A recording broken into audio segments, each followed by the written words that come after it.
The Galactic Academy orbited the twin suns of Proxima Tertius, a marvel of architectural ambition that housed over 10,000 students from 200 species. Elijah Martinez stood out for all the wrong reasons.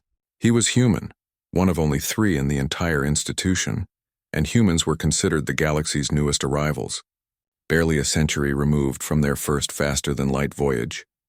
Princess Emma Vexthari of the Crystalline Imperium was his complete opposite.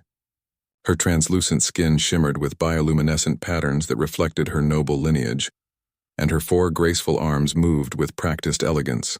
She was 4th in line to rule an empire spanning 60 systems, and her presence at the academy was both an honor and a political statement. They shared exactly one class, Xenobiology 301. Elijah noticed her first during the field expedition to Kryn 9, a planet known for its hostile megafauna and valuable medicinal flora. The expedition was meant to be safe, 12 students, 2 armed guards and Professor Thexmal, a veteran explorer with cybernetic enhancements. Everything went wrong when the Ravagers attacked. The insectoid pirates had been tracking the Academy transport for days, waiting for the perfect moment.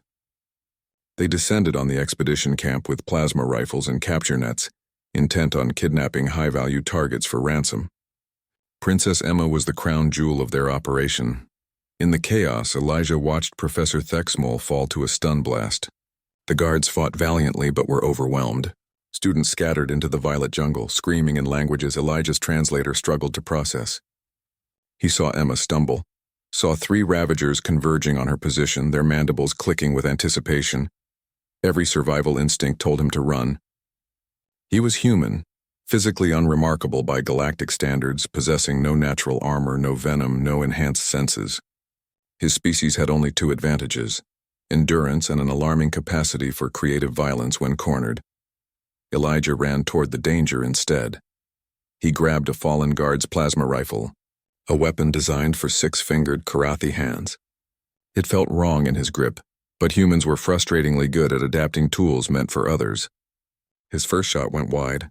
His second caught a Ravager in the thorax, sending it sprawling. The remaining 2 turned toward him, and Elijah felt his heart hammering in a way that would kill most species from pure cardiovascular stress. Humans, however, had evolved on a death world with predators at every altitude and toxins in every shadow. Their fear response was different. It didn't freeze them. It made them faster. Emma watched in disbelief as the human student dodged plasma fire with erratic, unpredictable movements. Ravagers were ambush predators. They expected prey to behave logically. Elijah's panic-driven zigzag pattern made no tactical sense, which meant the Ravagers couldn't predict it. He closed the distance, fired point blank, and when the rifle's charge depleted, he swung it like a club. The weapon shattered against a Ravager's carapace, and Elijah felt his hands break from the impact. He didn't stop. He grabbed a jagged piece of debris and drove it into the vulnerable joint of the final Ravager's neck. The creature dropped. Ichor sprang across the purple moss.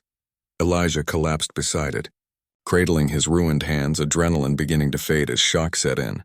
Emma stared at him, all 4 arms trembling. Her bioluminescence flickering in colors Elijah's translator identified as profound gratitude and existential confusion. "You're insane," she whispered, in perfect galactic standard. "You should be dead." "Probably," Elijah managed, his voice hoarse. "Humans are really bad at knowing when to quit." The rescue ships arrived within hours.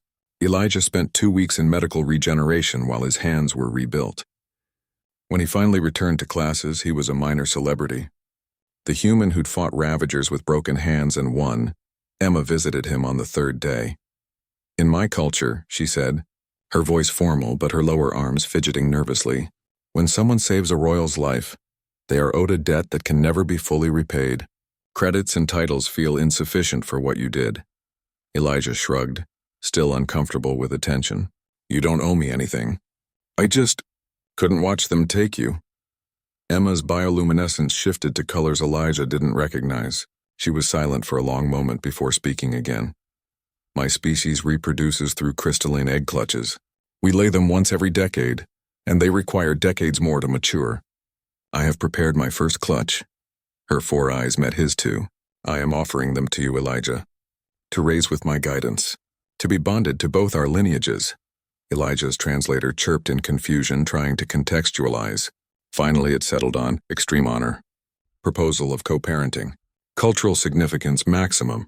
You want me to help raise your children? Elijah asked, stunned. I want you to be their guardian, their teacher, their example. Emma's glow intensified. You showed me what it means to protect others despite impossible odds. That is a lesson my people have forgotten in our comfort. That is what I want for the future of my bloodline. I'm just a student, Elijah protested. I'm nobody special. Emma's laugh was like crystal chimes. You fought 3 ravagers with broken hands to save someone you barely knew. If that is what humans consider nobody special, then the galaxy has severely underestimated your species. She extended all 4 hands toward him. Will you accept this honor, Elijah Martinez? Will you help me raise the next generation of my family and teach them the courage your species carries in their fragile bones? Elijah looked at her hands, at the sincerity in her alien features, at the weight of an offer he didn't fully understand but recognized as profound. He thought about humanity's journey to the stars, always underestimated, always surprising everyone, always surviving what should have killed them. Yeah, he said, taking her hands carefully with his newly regenerated fingers. I'll do it. But you have to teach me your culture. I don't want to mess this up. Emma's bioluminescence exploded in colors of joy. Then we will learn from each other, Elijah. And perhaps in doing so, we will teach the galaxy something new about what it means to be family. In the years that followed, Elijah Martinez became the first human to be formally bonded to a crystalline Imperium royal bloodline. The 5 children who emerged from Emma's clutch grew up learning both the ancient wisdom of their mother's empire and the stubborn, reckless courage of their human guardian. And when they asked him why he'd saved their mother that day on Kryn 9, Elijah always gave the same answer. Because she needed help and I could give it. That's what humans do. It was a lesson the galaxy would learn to respect.